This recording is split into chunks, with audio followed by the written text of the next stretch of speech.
Welcome everyone to the second lecture of the undergrad Maritain Fellows and the third overall. We have Professor Thomas Hibbs, who is the J. Newton Rayzor Senior Professor of Philosophy at Baylor University. He has previously held the offices of President, University of Dallas, Dean of the Honors College at Baylor University, and is the founding director of Baylor in Washington, and also served as a department chair at Boston College, so quite the administrative academic resume there. He's the author of 8 books and numerous other scholarly publications, far too numerous to be listed here, and has also authored a number of articles for popular consumption, being published in venues such as National Review, First Things, and the Chronicle of Higher Education. And he's also been a frequent interviewee, such as on NPR's national show, All Things Considered. Professor Hibbs's interests are vast, to focus on moral philosophy and aesthetics, especially in the tradition of St. Thomas Aquinas, and also with great interest and influence in the work of Jacques Maritain. One more announcement very quickly before we welcome Professor Hibbs to the podium. Following this lecture, we will have a reception in the coffee house. There'll be food, drinks, conviviality. So hope to see all of that. But Professor Hibbs, thank you and welcome. Thanks. Appreciate it. Thank you.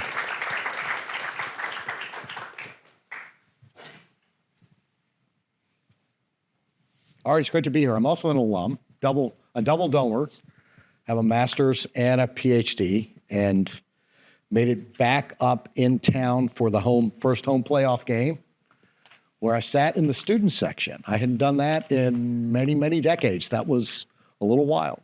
But they're cheap. But a lot of fun. I was with my daughter and son-in-law. He's finishing up in the law school, so I had a ticket elsewhere, but I didn't have anybody to sit with, so sat in the student section. It was a great game, great win. So I'm really happy to be here. Therese, thank you for all the work you're doing in the Maritain Center. Really happy to be back at Notre Dame.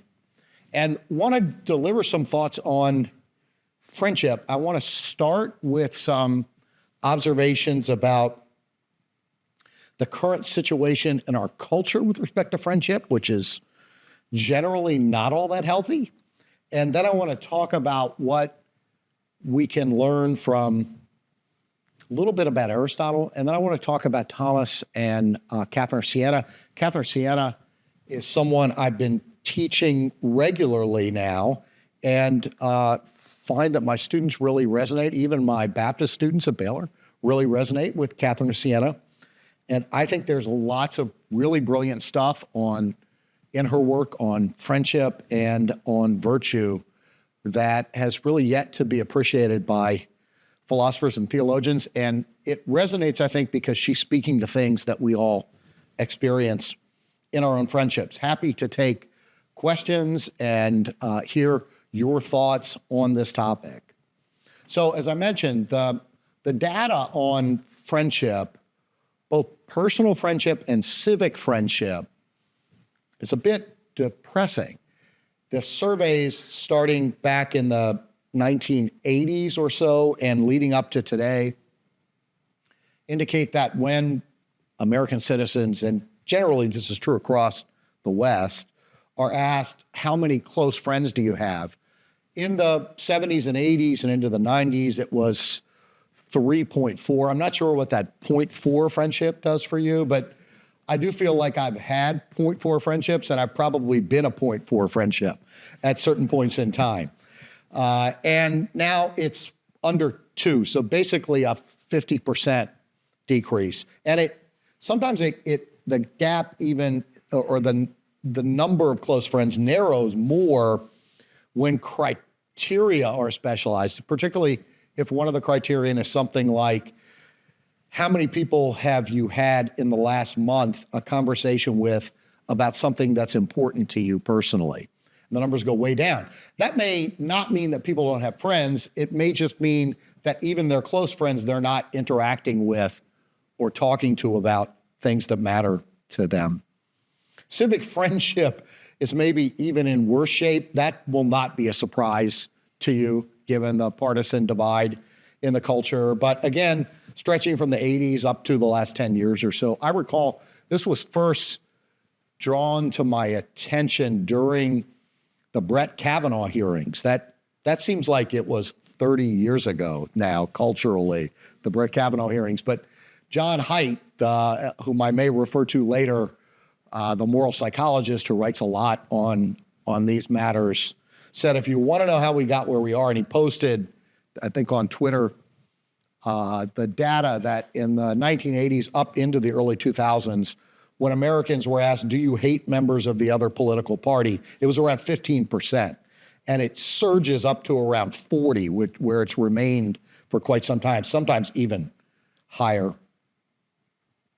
Lots of reports of isolation, depression, loneliness in the culture. Haidt has also, on his Substack recently, posted something within the last month on what used to be known as the U-shaped curve with respect to the experience of happiness, where young people started out really happy. And then as you go into the world of work and raising children and maybe taking care of elderly parents, your happiness declines and then it spikes again as you get older. The sad part for your generation is that the first part of that U is now gone, that younger people are reporting unhappiness at a level that was previously equivalent to that reported by middle-aged people who were in the middle of job crises and raising a bunch of kids and taking care of their parents.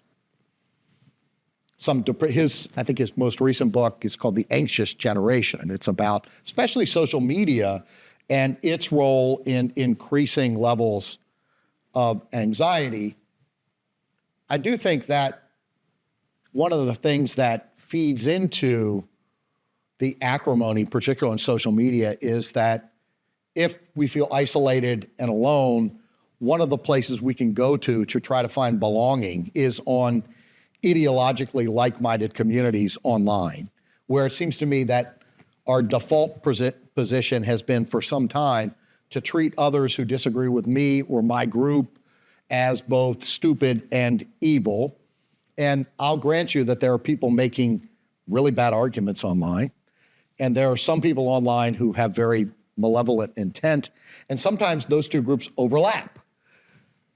The problem with our reaction is that it's the default, right? It's the first thing we go to. You have disagreed with me. I will show everybody that you are both stupid and evil in my next 5 tweets. Not a healthy situation. Friendship, I think, matters to us all, and we have some inkling of why it matters, but as with a lot of important things in our lives, we suffer from what Charles Taylor some years ago called inarticulacy. We know that it matters, but we can't really say why, and we're disconnected from a vocabulary and from stories that might help to tell us why. I think this is both a cultural problem, it's also, in a way, an intellectual problem, and an academic and a philosophical problem. While philosophers have always and continue to this day to write interesting things about friendship, sometimes not so interesting, but they write about it, it's hard to find anybody in the last couple hundred years who thought that friendship was as essential to leading an ethical, fully human life as Aristotle does. If you read Aristotle's Ethics, you know that 2 of the 10 books are devoted to the topic of friendship. 20% of his entire treatment of ethical matters is devoted to friendship. Returning to some of these texts, I'm going to suggest Aristotle, Aquinas, and Catherine can help us to reflect a bit more richly on what friendship is and why it matters. Let me say a couple things about Aristotle and also raise some questions about Aristotle. I think if Aristotle were advising you to think about your lives as they're constituted now and in the short term and long term, he would start out by saying something like, find the activities that you find intrinsically desirable and that are worth your finding them intrinsically desirable. There might be some activities that you really like to do that aren't in the long run worth giving lots of time and energy toward.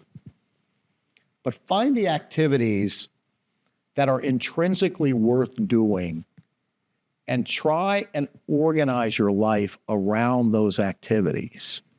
This is tough.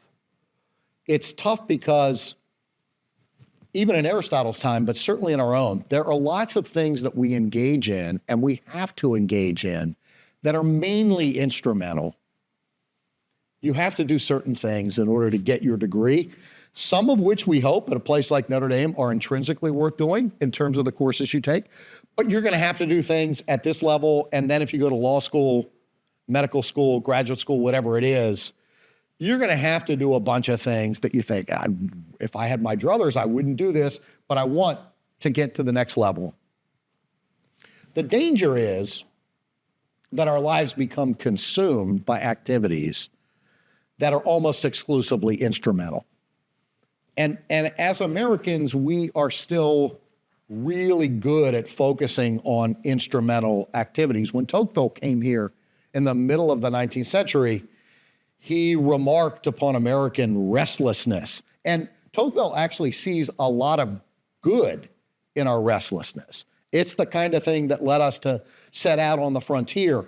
It's the kind of thing that led those small groups of Puritans in the New England townships to come together to build local government, build schools, build churches. But Tocqueville also sees a dark side to our restlessness. He says at one point, I have never seen such a wide distribution of material comfort as I see in American democracy. And I have never seen people so sad in the midst of their abundance. He adds in a line that I'm sure he got from Pascal, who was one of the thinkers he read nearly every day, that Americans think that happiness is just around the next corner. The problem is that when they get there and don't find it, they don't learn the lesson. They think it's around the next corner and the next corner, until at last, he says, in a very optimistic and hopeful line, they die. So there is something really important about finding activities that are intrinsically desirable. I think one of the reasons, there are a number of reasons, we can talk about this more in the question period. There are a number of reasons that I think friendship figures so prominently in Aristotle's Ethics. But there is no doubt that one of the reasons is that it is both, for most of us, the most obvious and can be the deepest evidence that there are activities worth engaging in for their own sake, and that we find these not leading to happiness, but actually partly constituting our happiness as human beings. Aristotle, as you know, if you've read anything in the Ethics on friendship, you know that he talks about 3 types of virtue. And I'm going to mention these briefly and then raise a couple of questions about what Aristotle says and then turn to Aquinas and Catherine. Aristotle says that there are 2 imperfect forms of virtue: friendships of pleasure and friendships of utility. Not evil, imperfect, right? These have good in them. And almost all friendships start out as friendships of pleasure, unless you like hanging out with people whom you don't enjoy. I mean, one of the first things that draws you to someone as a potential friend is that you enjoy being with them. And you already have and will have, once you leave Notre Dame, a lot of instrumental friendships. These are study groups, right? People you work with. These are good and healthy. But Aristotle says they're imperfect because they're often not long-lasting. The person you find really pleasant at Corby's on Saturday night at midnight might not be the person 3 hours into a road trip that you think you want to spend a lot of time with as you're banging your head against the window thinking, when will this road trip be over? Friendships of pleasure are not long-lasting. Friendships of utility can last, but they typically last, unless they become something more, only so long as the shared project lasts. Someone you work with, you switch jobs, they leave. You think, yeah, I really liked working with that person, but there was nothing deeper to it. The other reason is that in these imperfect friendships, the friend is loved incidentally for Aristotle.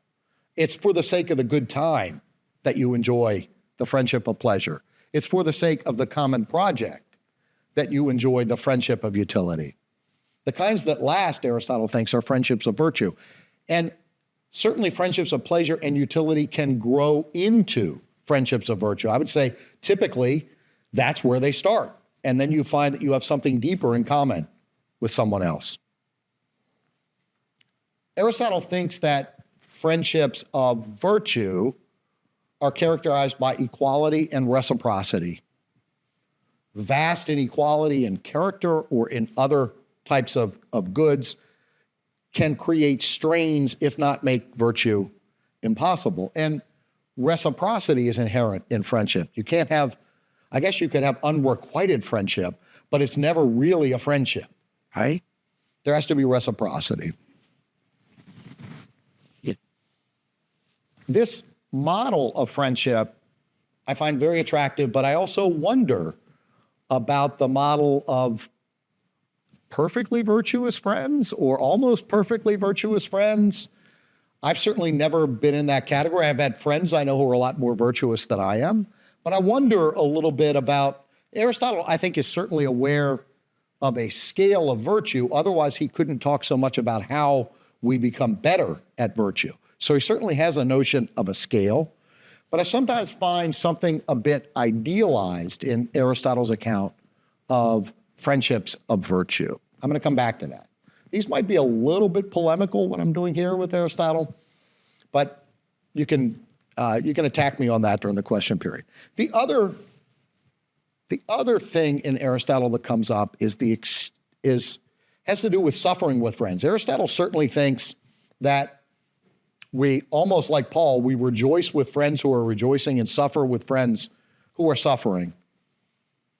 He does worry a little bit about the number of friends, not just because and he seems right in this to me, not just because it's difficult to know many other people really well at the level Aristotle thinks we need to know them in order to have excellent friendships. But at one point he says, well, you have a bunch of friends. What if one of them's suffering and one of them's happy? Are you both happy and sad at the same time? Which is an interesting question, right? Well, I'll come back to that as well. The last thing I want to raise is that, and I think this is a question that goes far beyond Aristotle, and I'd like to hear your thoughts about this with respect to friendship. But Aristotle, toward the end of Book 9, placed a lot of emphasis upon, and he's moving already toward Book 10, where contemplation comes back in, where he says that what friends enable you to do is to contemplate virtue more fully, because you can't contemplate yourself. You have to sort of look outside yourself, and you contemplate virtue. And that raises the question, which is raised elsewhere in discussions of friendship, about what we're loving when we love another person, a friend or someone we're dating and someone we might be married to. If we're loving the virtue in them, are we loving a set of abstract traits that are instantiated in this particular person, or are we loving the individuality of this person? And I think that Aristotle goes in, at least on my read of it, in sort of in both directions. And maybe both is right, but I have some things to say about this toward the end. So let me move from that, having raised questions about the perfection of virtue, the role of suffering in friendship, and whether we're loving abstract traits or the individual. Aquinas, of course, and audaciously, Christians say, Christ says, I no longer call you servants, but friends.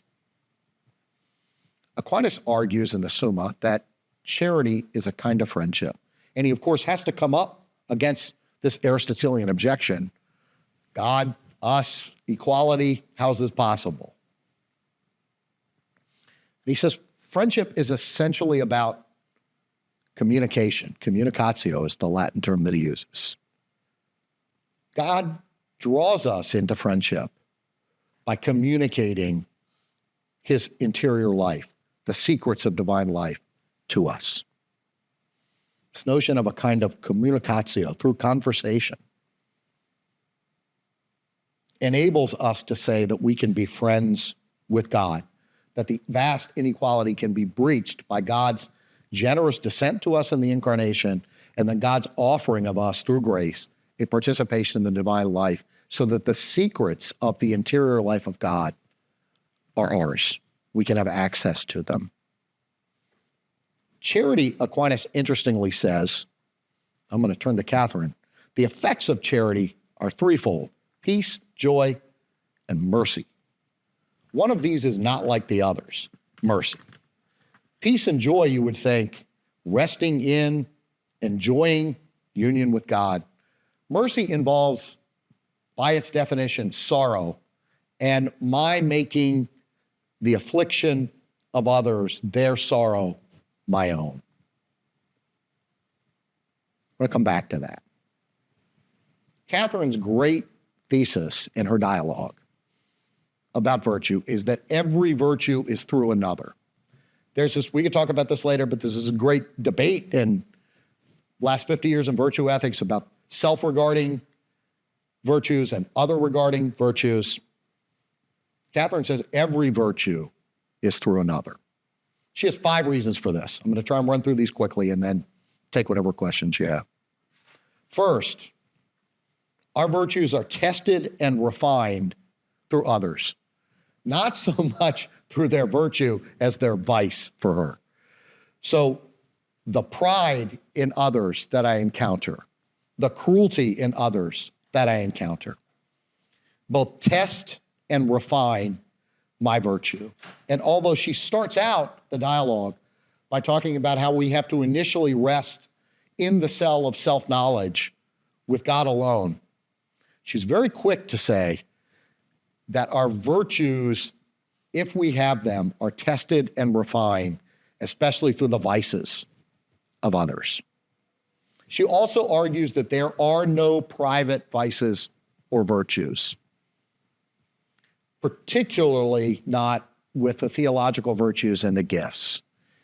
Any spiritual virtues that I have or fail to have are due to another. So if I am not a person of prayer, if I am not a person who's cultivating holiness, I am letting down not only God, but other individuals who need my prayer and my example of holiness. Connected to that, there are no private virtues or vices, because whatever vices I have privately make me less equipped to help others when they need me. If you think of temperance and courage, which are often thought of in the tradition as more self-regarding virtues, so Aquinas will say that the excellence of temperance and courage is in my soul. It's an ordering of the passions in relation to reason, whereas a virtue like justice is defined as the good of the other, right? Temperance and courage are in my soul. Certainly Aristotle and Aquinas had the notion that these were ordered to something higher. But I think Catherine goes further than they do, or is more explicit than they are, by saying, if I'm intemperate or I lack courage, that's not just a harm to me, but it's a harm to my neighbor who is going to need me to exercise these virtues in cases where they need to count on me. Those first 2 arguments or ideas are interesting. I find the next 3 really interesting. Catherine says that there is an uneven distribution of virtue intended by God. And the uneven distribution is within my soul and within the community. So she says,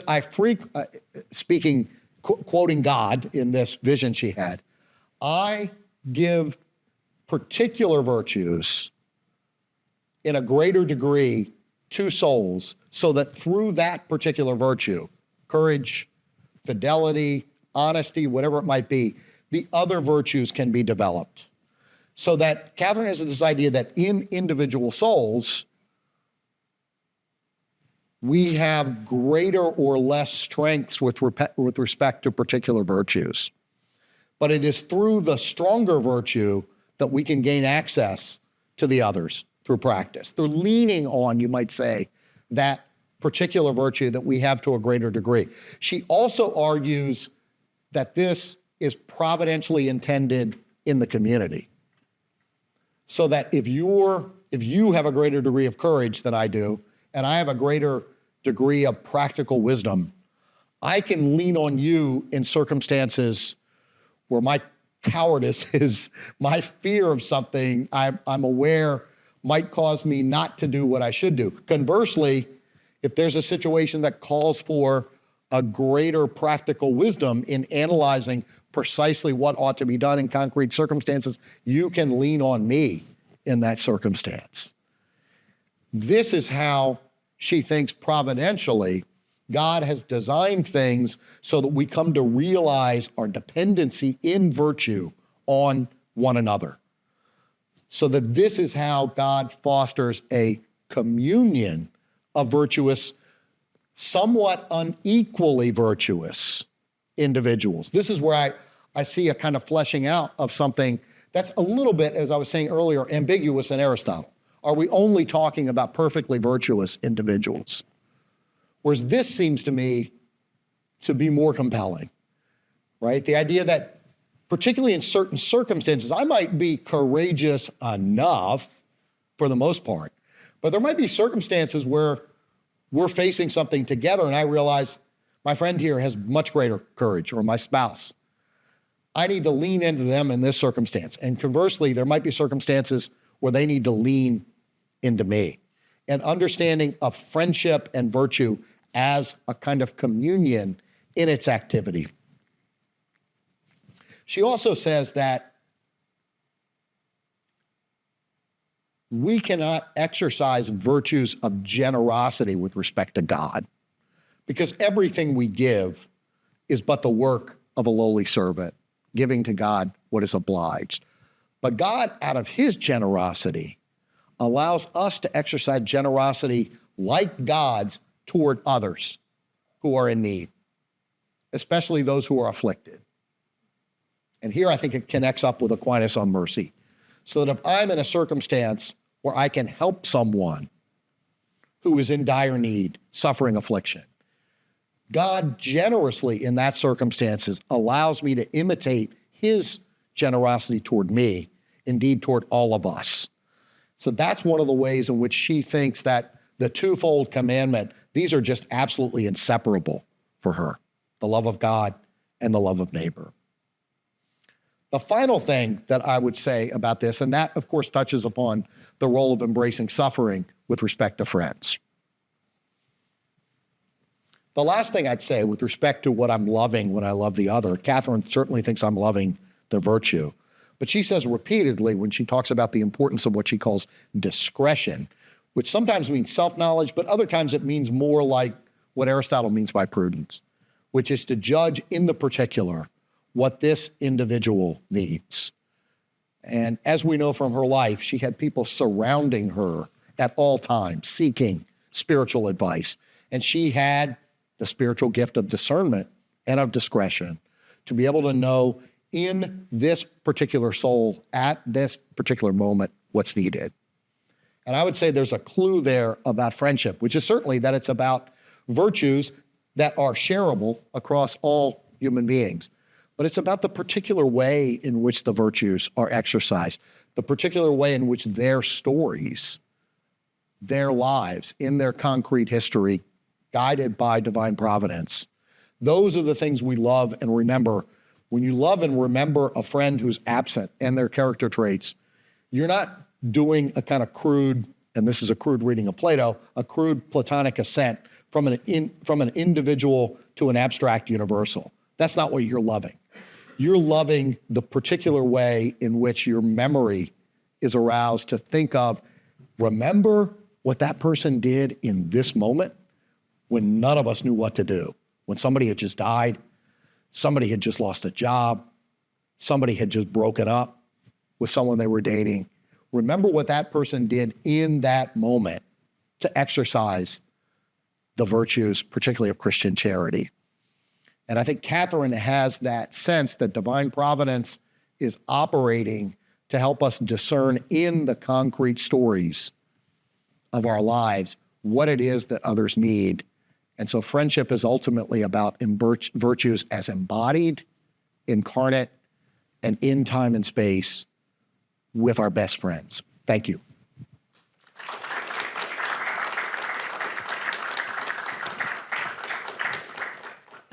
That's it. If anyone has questions. Well, Yes, please. During your talk, I was kind of thinking a little bit about, I forget in which of his works it is, but C.S. Lewis talks about, and I think it's even truer today, kind of the public conception of, I guess, just morality and like goodness itself has become so watered down that like when we conceive of someone, or when we describe a friend that is kind of a stereotypically good person, what that usually means is just some kind of vague sense of niceness and not offending other people and like letting yourself be stepped on and not really imposing any ideas on others. I was kind of thinking, in today's society, you see so much of that. People almost set the bar so low with that on what they define as good and moral. And I was kind of thinking how, if we want friendships to really bring out the best of virtues in people and move people towards the good, how we kind of recultivate that proper understanding in a world that's kind of made it so shallow or is so kind of disconnected or doesn't know where that kind of perennial understanding comes from. Yeah. And I think friendship is one of the really important places to start. Lewis says things like that in a number of places. I think about how we've lost a sense, and Pieper is really good on the sort of simulacra of the virtues as well. Lewis has a place toward the end of the Four Loves where he says every virtue, every friendship is a rebellion. I love that. Every friendship is potentially a revolution, which is why friendships are often seen as politically dangerous, right? But the insight that's there, and Lewis is worried about the dangers of that, but the insight that's there that I think we're in danger of losing is that every friendship is, unless there are really strong extenuating circumstances, every friendship is like, we're together to heck with the rest of the world for this time that we're together. Not that we don't care about other sorts of issues. And as I say, if something serious were to intervene, right, we would learn that we were desperately needed, we would exit that time that we're in the friendship. But in the moment we're in it, and for the time we're in it, this is the thing. Every friendship is a rebellion. This is all that matters right here and right now. And that's why if we're only doing it through social media, or if we've always got our phones out, we're not fully giving ourselves to the friendship. And I think that the depth of the experience of others and of ourselves in friendship of that sort, where there's nothing you'd rather do but spend time with these friends. And it's not just a matter of relaxing, it's about friendship as a kind of communion, right? Being together. So if someone asks you why you're spending time with your friends, there's only so much you can say to that, right? If you don't get it, you don't get it. And I think that experience of the depth of union in a friendship, this is all through the ancient world. It's why Aristotle and Cicero and others talk so much about friendship, because public life was really largely about civic virtue and then about those pockets within it of deep personal virtue. I think it's in those settings that we come to realize, not just cognitively, but at the level of our passions and emotions and habits, what really matters. Family life would obviously be connected to that as well. And so I think the extent to which we can discover and cultivate real friendship in that, I mean, I've got friends that I've had since I was in like second or third grade. I went to an all-boys Catholic high school outside of DC and happened to have my best friend go back there as the development officer. So his job is sort of to keep everybody together. But a lot of us went to grade school together. One of the things about those friendships is that there's no pretentiousness in those friendships. And if there were any pretentiousness. There are three guys ready to embarrass the guy who's being pretentious with stories from 5th, 6th, 7th grade going up. But it's also that there's something just really deep about those lasting friendships, which were initially probably friendships of pleasure, hanging out with people who were fun, but over time have become much more. I think it's those sorts of experiences that give you the hunger to distinguish the superficial from the deep, the transitory from the long-lasting, and that give you a desire to want to have a vocabulary to describe that. I think one of the reasons we don't have the vocabulary, I mean, you got to be able to say a little bit of what's missing, what's not there. If you just have some really vague sense that things are super messed up, and I think this is what a lot of Americans have in our culture now, things are really messed up. Sometimes they can name what's missing, but I think we have an increasingly hard time actually naming what's missing. There's this great line from Shakespeare's King Lear. One of the characters says, "This is not the worst so long as we can say this is the worst." Right? As long as you can say this is awful, there's hope. If you're in the midst of something that's truly awful and you can't say it's awful, then you've lost it. And I worry that in some ways in our culture, we sense that things are awful, but then there are other ways in which things are awful that we're just not recognizing. I think those experiences, particularly when you're young, of really profound friendships, are things that make you hungry for distinguishing between what matters and what doesn't, and make you hungry to have a vocabulary for that.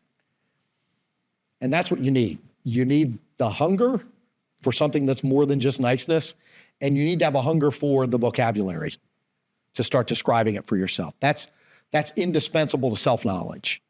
And if you can talk about those sorts of things with friends, then that's really rich. Yeah.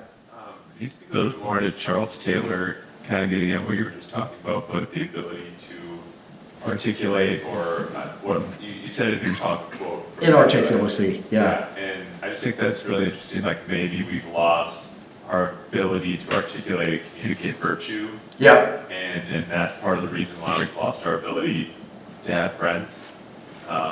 It's just like, yeah, could you just speak a little more to Taylor? Yeah. I hadn't thought about that. I think that's a good point. Taylor talks about this at length in the opening chapter of Source of the Self, and he's actually criticizing some modern moral philosophers for rendering their accounts inarticulate about the most important things, about the good.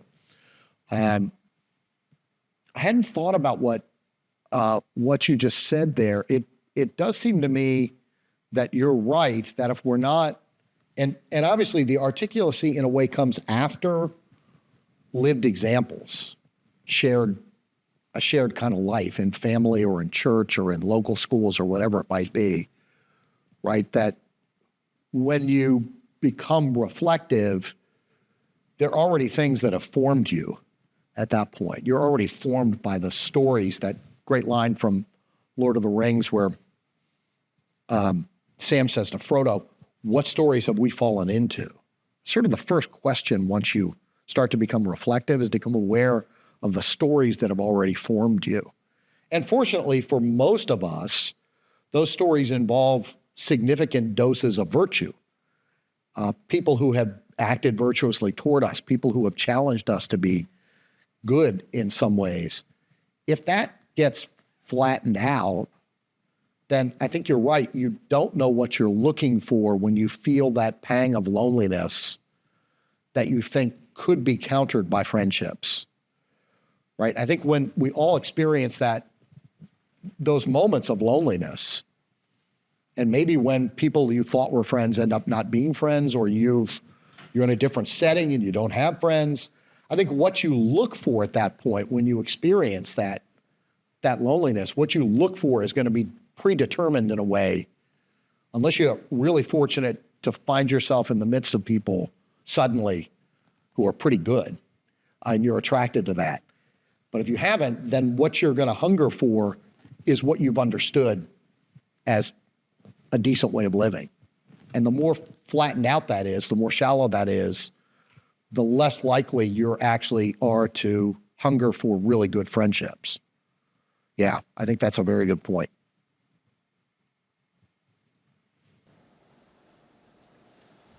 Yes.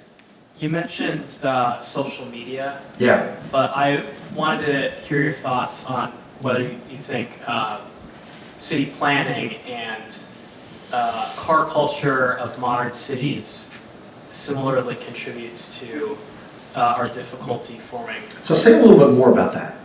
Yeah, so I think you have something in mind as an architecture student yes, at so Notre Dame. kind of how we separate uses. We separate residential from Yeah. workplace, whereas a city like Rome is full of public spaces where people have to walk Yeah. to, and you see the same people over and over again. Now, in most Yeah. American cities, you only see people unless you intentionally drive there or you Yeah. intentionally are working with those people. Do you think the occasions of accidental seeing people, now that there's so much less of that, Yeah. Absolutely. that's part of Yeah, we go from work to home, or maybe we just stay at home and work. Yeah, I think that's another contributing factor, and we tend to live in more and more in gated communities, right? If we've got any money at all, we tend to want to be in communities and we may or may not know neighbors in those communities. So I think that's a real problem. Yeah, a few years ago, when I came back to Baylor after being at UD with you, we lived on campus the first year, which I'd never done. And the apartment was not the best. I mean, it's sort of visiting faculty housing. But the great thing about it was, when we'd get done teaching, we would just sort of go out and walk around campus and we'd run into students and find events to go to and see people there. And now we're pretty close. I'm a 5-minute drive from campus, but I sort of get home in the afternoon and I don't go back unless there's something that's really pulling me back. And I really miss that part of living on campus because I just walked out my door and there was a community there. Ran into students I know, students I didn't know, would hear about things last minute and go to those. We don't have a lot of things now that naturally support sociability. And that's got to be a leading contributor to loneliness. Yeah, really good point. Yes. Thank you for your talk today. I'm curious of your opinion and your patience. The fact that actually looks very certain to like Brad's one. These virtuous friendships you're talking, the ideal Yeah. friendships that we had. Are these possible and / or advisable between people of opposite sex? Okay. Changed about that? So this was a big I gave a Thomistic Institute retreat. I was on leading one on friendship right before the semester started down. It was a Central Texas thing, and this topic came up. I'd like to hear what you all think. I'm less of a skeptic about this possibility than some people I know and respect. Maybe it's because you'd have to ask these women, starting with my wife, whether they think I'm a good friend or not. But I think I have a number of adult female friends, mainly through work. But these are people I have stayed in touch with. I mean, I worked with many of them when I was administration at Baylor, and now I stay in touch with them. And we get coffee occasionally and catch up on job stuff, but we're also catching up on family and what's going on. So why would I call them friends? Well, because I enjoy spending time with them. And I think because they apparently enjoy spending time with me, but they're also people I would not, just like I have more male friends, but some of these female friends are people I have and would call upon if I had some kind of crisis I was dealing with. where I just felt like I needed extra advice about something. I'm not talking about a marital crisis or anything like that, right? And these are also people whose spouses my wife and I socialize with. So I think, in that sense, I think these are female friends that I have. I think I care for them, they care for me, we stay in touch, and they lean on me when they've got things that they're wondering about. Sometimes these are professional, but often they're sort of professional/personal kinds of things. It's not like we're mutual therapists for one another, but I don't really have any guy friends I do that with either. So I think I'm less skeptical than some people I've heard talk about this as to whether this is possible. I think it's absolutely possible in group settings where I think if you're thinking about this as someone who is dating and looking for eventually someone to marry, it's a lot harder than the position I'm in, right? Because I think if your heart is seeking for someone to marry and you're seeking the kind of intimacy that would lead to marriage, it's a lot more difficult to say to a young woman, or for that young woman to say to you, we're just friends, right? Or we are friends. Just friends, we know what that usually means. But we are friends. There are all sorts of weird ambiguities that can be built into that, right? Which might create all sorts of problems. I do think in group settings where a number of male and a number of female friends are hanging out, that you can have conversations there as a group that indicate a high level of friendship amongst everyone in the group. And those can be, I think, across male and female. But I think the particular situation of dating for the sake of getting married complicates this in ways it doesn't for me, if that makes sense.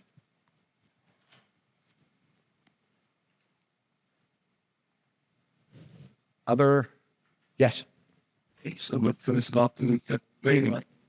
I actually have two ideas that I'm struggling with in the talk. One of them is you said that if Aristotle was advising us, he would tell us do activities that are intrinsically worthwhile, and that would lead to happiness and friendships. Yeah. And I'm curious if church kind of is built around that, where would worship and activities, liturgical activities fit into that? Yeah. And my other thought that I'm working with is the idea of equality and reciprocity. And I think with the friendship of Christ towards us, I think you've answered the equality part in Aquinas with the mercy and charity. Yeah. But the reciprocity I'm still struggling with. Yeah. Because he was sitting with Yeah. sinners and tax collectors that would definitely not be virtuous. And if we look at Catherine's idea of others' vices build up the virtues in us, well, he doesn't need that.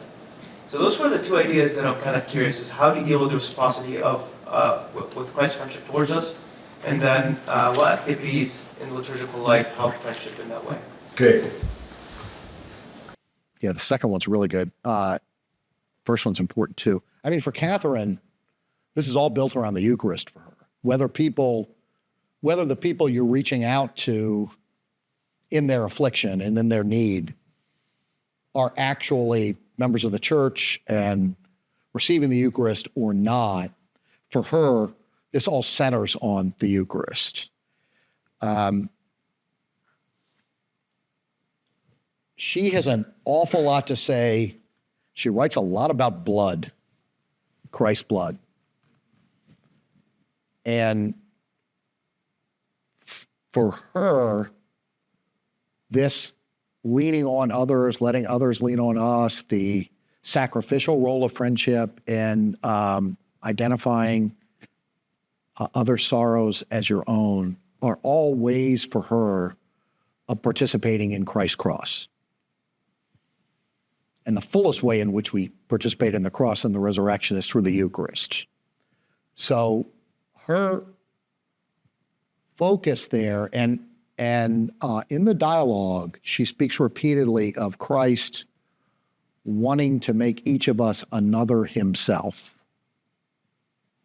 And remember the ancient notion of friendship as the friend is another self. So Christ wants to make us another himself, wants us to become part of his body, and through the sacrifice of his blood and his life, to participate in his spreading of the gospel, spreading of his grace to the whole earth, to all human beings. So the liturgical focus there is very strong for her. And whether we're explicitly talking about it or thinking about it or not, her entire conception of friendship is founded on the Eucharist and is designed to lead back to the Eucharist. Reciprocity is harder, I think, then it's really good of you to raise that, because it's obviously, well, equality is still hard too, right? Because we're not made, this is an analogy, we are not made equal with God, but there is something, Aquinas sort of moves away from equality as a criterion to focus on what he takes to be the essence of friendship that on the natural level presupposes equality, which is this communicatio, the sharing of secrets, the participation in one another's lives, especially through conversatio, as he puts it. The brilliance, the charity, the mercy, as Aquinas calls it, because Aquinas says that creation itself is an act of mercy, not an act of justice, is that God's generosity allows us to enter into a conversatio with him where we are not just conversation partners, but we are participants in this life, and we are participants in his blood being poured out, the blood and water from his side being poured out upon all of humanity. And Catherine thinks that it's obviously not perfect reciprocity because it's not perfect equality, nowhere near, but one of the great gifts that God allows is for us to exercise a kind of reciprocity in responding freely through grace to his generosity. And that was the point I made about Catherine saying one of the wonders of God is that while we can only have, in some sense, a relation of obedience to God, he allows us to participate in his expansion of the gospel, to exercise generosity toward others that imitates, in a very finite and limited and imperfect way, his own generosity. So there's a kind of reciprocity there. We have genuine agency in this. We're not just mere conduits. We're not just tools, right? We have genuine agency in this. And for her, that, I think if she were asked this question, that's what she would say about reciprocity.